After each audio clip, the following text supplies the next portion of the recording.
Hello, and welcome to the Love is Stronger Than Fear podcast. I'm Amy Julia Becker, and this is Season 1, Prepare Him Room, Advent Reflections. I'm so happy you're here with me to consider what happens when God shows up in the midst of the eggnog, gift wrap, holiday cards, tinsel, and let's be honest, the stress and the joy of this time of year. Thank you for listening.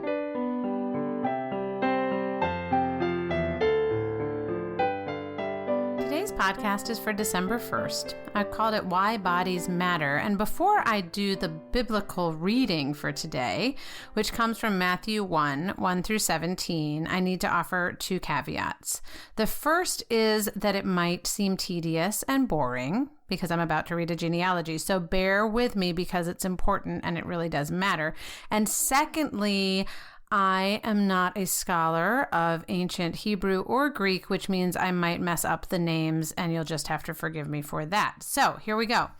Matthew 1 through 17, taken from the New International Version of the Bible.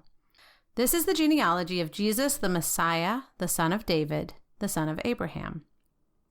Abraham was the father of Isaac, Isaac the father of Jacob, Jacob the father of Judah and his brothers, Judah the father of Perez and Zerah, whose mother was Tamar, Perez the father of Hezron, Hezron the father of Ram, Ram the father of Amminadab, Amminadab the father of Nahshon, Nahshon the father of Salmon, Salmon the father of Boaz, whose mother was Rahab, Boaz the father of Obed, whose mother was Ruth, Obed the father of Jesse, and Jesse the father of King David.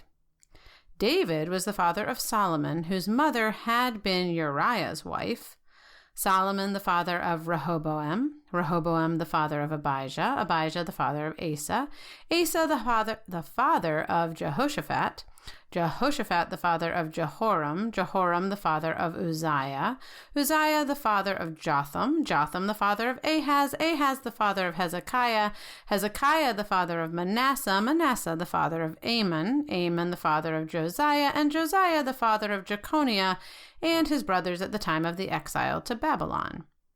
After the exile to Babylon, Jeconiah was the father of Shealtiel, Shealtiel the father of Zerubbabel, Zerubbabel the father of Abihud, Abihud the father of Eliakim, Eliakim the father of Azor, Azor the father of Zadok, Zadok the father of Achim, Achim the father of Elihud, Elihud the father of Eleazar, Eleazar the father of Mathan, Mathan the father of Jacob, and Jacob the father of Joseph, the husband of Mary, and Mary was the mother of Jesus, who is called the Messiah.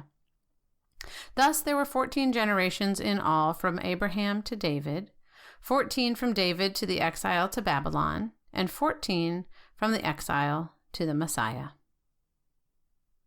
I am inclined to skip over this section of the story, a list of largely unpronounceable names of people that I don't remember even after sitting through years of Sunday school as a kid. But Jesus' story starts here, and this list of names matters for a host of reasons. One, it connects Jesus to the history of Israel and the promises made to the nation of Israel, starting with Abraham all the way back in Genesis 12, the first book of the Bible. Second, it is not a list of Israel's finest. It includes outcasts and foreigners, as well as luminaries of the faith. Jesus' family history included prostitutes and adulterers and exile and deception. Jesus' genealogy offers a subtle reminder of exactly the people Jesus comes into the world to care for. To that point, take a look at the women included in this list. But another reason this part of the story matters is that it reminds us that Jesus was a real human being. It reminds us that Jesus was a kid with parents and grandparents. It reminds us that Jesus, the one who in just a few verses will be named God with us, he came to us in a body. In a general sense, we as a culture would like to avoid, ignore, deny, and overcome our bodies. Bodies are messy, they break down, they hurt. With advances in medical technology, we do what we can to avoid them or ignore them, whether through denying the reality of aging, Botox, hair dye, anyone? or through trying to escape them altogether with virtual reality or medication or diet pills. And especially when it comes to spiritual stuff like God coming into our lives, we are tempted to think that bodies get in the way. But Jesus came to earth in a body, and he was raised to life in a body, and that truth affirms our bodily existence. We like to deny our bodies because bodies are the conduits of pain. And yet Jesus reminds us that bodies are also the conduits of love.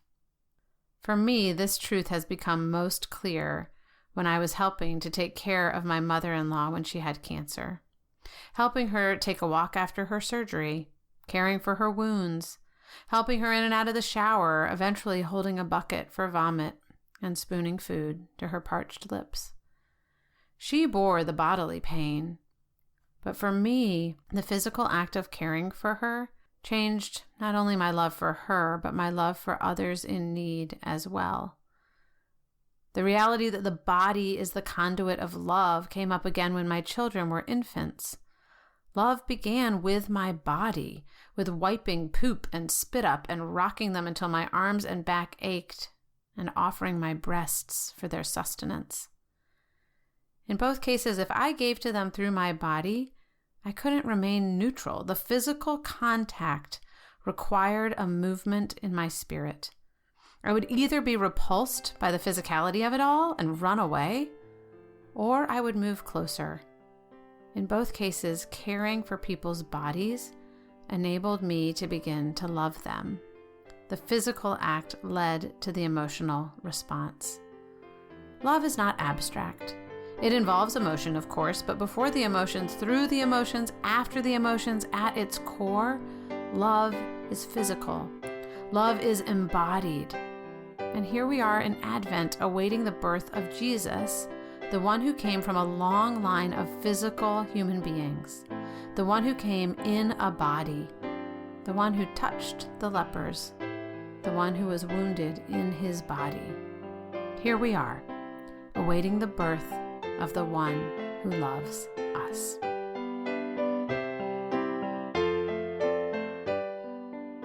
Thanks for listening to Season 1 of the Love is Stronger Than Fear podcast, Prepare Him Room. For more information, including a free PDF version of Prepare Him Room, go to www.amyjuliabecker.com. While you're there, you can also find out about Amy Julia's books, White Picket Fences, Small Talk, and A Good and Perfect Gift, and when she'll be speaking in your area. Thanks again for listening, and please do consider reviewing this podcast wherever you got it, and please share it with someone else who might enjoy it.